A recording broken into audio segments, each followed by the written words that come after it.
Olá pessoal, sejam bem-vindos ao nosso canal da Matemática Clara com o professor Renato. Nesse vídeo nós vamos lançar uma luz sobre as aplicações da fórmula do Bhaskara, contando a quarta parte desta história.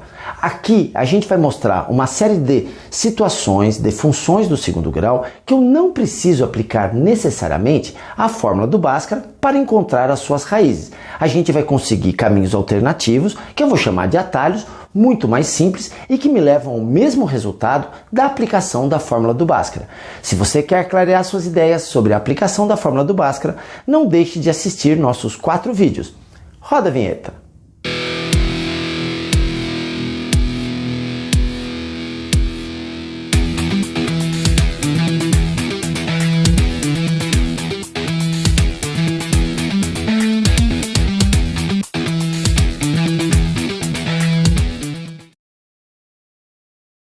Grandes problemas. Eu vou mostrar agora duas situações em que você tem uma função do segundo grau, você quer responder exatamente a pergunta que o Bhaskara se propôs a responder, ou seja, quem é x para que a função dê zero, ou seja, qual é a raiz da função, mas que você não precisa necessariamente aplicar o Bhaskara. A gente tem atalhos extremamente simples. E vamos dar uma olhada nesses dois casos. São casos em que a gente chama que a função do segundo grau está na sua forma incompleta. E toda vez que estiver na sua forma incompleta, você pode optar por adotar um atalho para a resolução. Está na dúvida do atalho? Não tenha dúvida. Aplique o Bhaskara, você vai chegar na mesma solução. Vamos dar uma olhada neste problema aqui. Isto é uma função do segundo grau, só que ela não tem o seu terceiro termo. Se eu quiser aplicar Bhaskara aqui, para responder a esta pergunta, quando esta pergunta eu sei, função do segundo grau, posso resolver com Bhaskara. Portanto, se eu for aplicar Bhaskara, eu tenho que lembrar que eu tenho que definir os meus 3 termos, porque a fórmula implica sempre a utilização dos 3 termos. Quem é A? 2. Quem é B? B é quem acompanha x. Menos 10. Quem é C? C é o termo que está sozinho. Se você não está vendo nenhum número sozinho, é porque o valor dele é 0. Portanto, se você aplicar esta fórmula, utilizando C valendo 0, lembre que se Z vale 0, esta multiplicação com certeza vai dar 0. Porque é menos 4 vezes um número vezes 0. Se C é 0, já zero o termo, você vai ficar somente com B quadrado e vai continuar. Não tem problema, você vai calcular o delta e vai continuar. É o problema. Só que nesse tipo de situação, você não precisa fazer isso. A gente sempre vai fazer o seguinte caminho. Ora, se eu só tenho os 2 termos e tenho x nos 2 termos, o caminho que eu vou mostrar, o atalho, só se aplica se eu tiver x nos 2 termos e não tenho o terceiro termo. Eu posso sempre pegar isso aqui e colocar o x em evidência. Porque a gente está fazendo um equacionamento igual a 0. Então, para lembrar, a gente está partindo desta situação aqui. 2x² menos 10x igual a 0. Este 0 é este aqui. Vamos colocar x em evidência. Vai ser sempre essa a técnica de solução para a gente ganhar tempo. Bom, colocar x em evidência é como se eu destacasse, porque eu percebo que x aparece em todos os lugares, então ele está em evidência.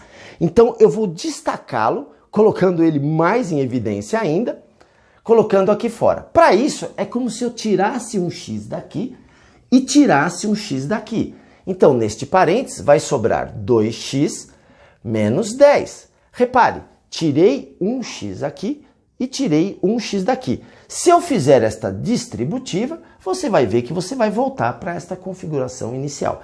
E por que é interessante a gente transformar isto, que era um termo menos o outro, numa multiplicação de um termo vezes um outro termo? Não há problema que aqui eu tenho uma coisa menos outra. Mas eu forcei a aparecer uma multiplicação. Vamos chamar esse termo de A esse termo de b. Todas as vezes que eu tiver uma multiplicação de dois termos dando igual a zero, isso na matemática me ajuda bastante, porque eu já posso concluir de imediato algumas coisas. Se um número vezes o outro der zero como resposta, significa que necessariamente um desses números tem que ser zero. Porque se esse número não for zero, pode ser até muito pequeno, e esse número não for zero, pode até ser muito pequeno, a multiplicação desses números nunca será zero. Dois números que não são zero, sejam eles positivos, negativos, pequenos, grandes, a multiplicação deles nunca dará zero. Um zero cravado. Para dar zero cravado, é necessário que ou o primeiro termo seja igual a zero, primeiro termo da multiplicação, ou o segundo termo da multiplicação seja igual a zero. E é esse tipo de análise que eu vou trazer para cá. Se eu tenho isto vezes isto, dando zero, ou eu preciso concluir que um dos valores de x é zero, já concluo isso imediatamente, essa multiplicação vai dar zero se esse número for zero. Lógico que colocando zero aqui, esta conta não dá zero. Esta conta dá menos 10, mas vai ficar zero vezes menos 10, porque eu estou usando o x valendo zero, 2 vezes 0 é zero. Repare que essa conta dá zero. Então, eu já encontrei uma das respostas. A outra possibilidade é se x aqui, não x, mas se esta conta der zero, se 2x menos 10 for igual a zero, e eu resolver isso daqui, 2x é igual a 10 positivo, joguei o menos 10 para cá, passa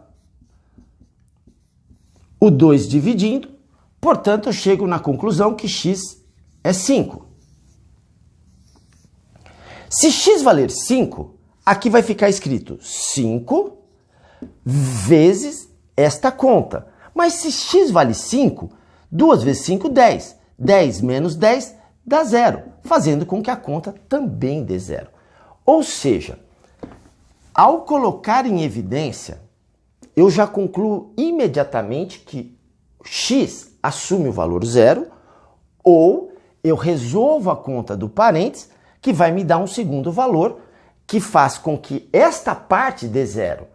Então eu sei que se eu aplicar um Bhaskara neste problema, nesta função, eu vou obter como respostas, ao final aqui, 0 e 5. Você pode ter certeza disso.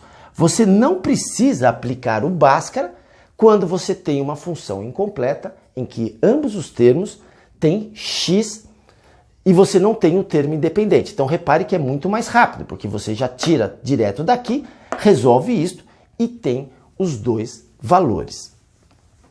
Um outro tipo de situação que você não precisa aplicar o Bhaskara é quando você tem uma situação incompleta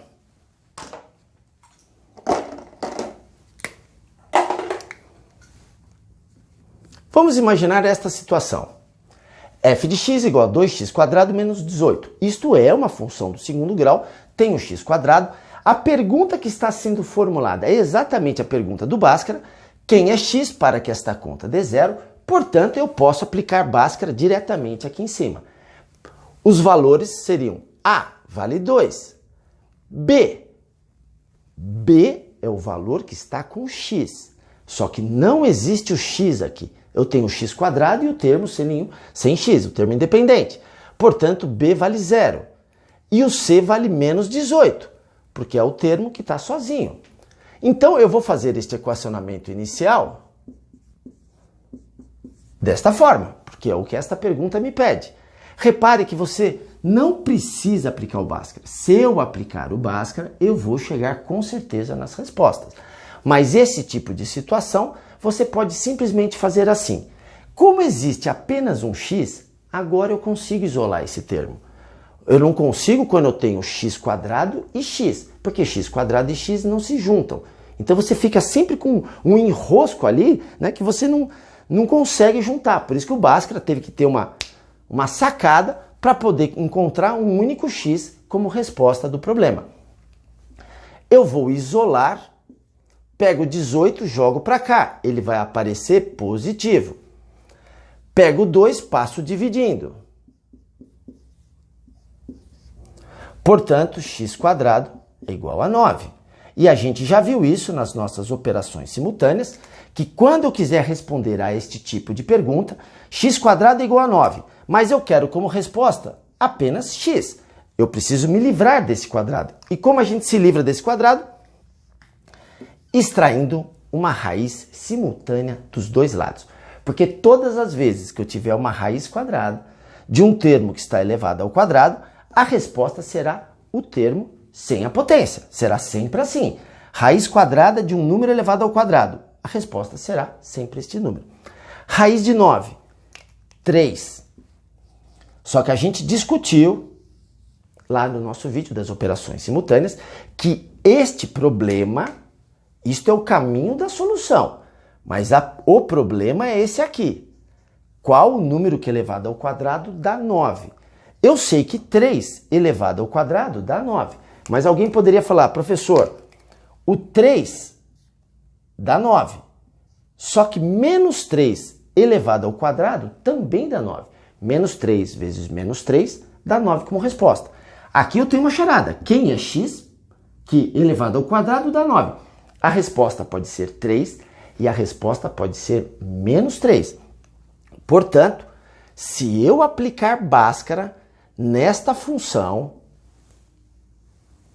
eu vou obter como resposta mais 3 e menos 3. A gente vai obter mais 3 para cá e menos 3 para cá. Então repare que eu não preciso aplicar o Bhaskara quando eu tiver uma função incompleta, em que aqui o caminho foi diferente do que se eu tivesse este problema.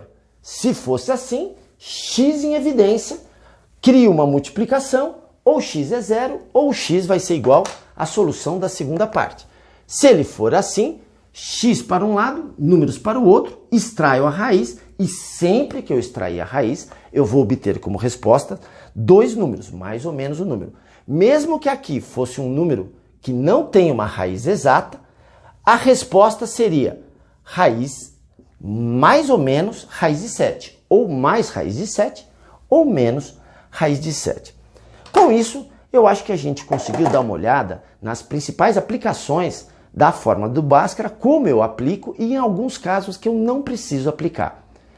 Se esse vídeo foi claro para você, não deixa de dar uma luz para a gente, se inscreve no nosso canal, um grande abraço em X e até o próximo vídeo. Obrigado!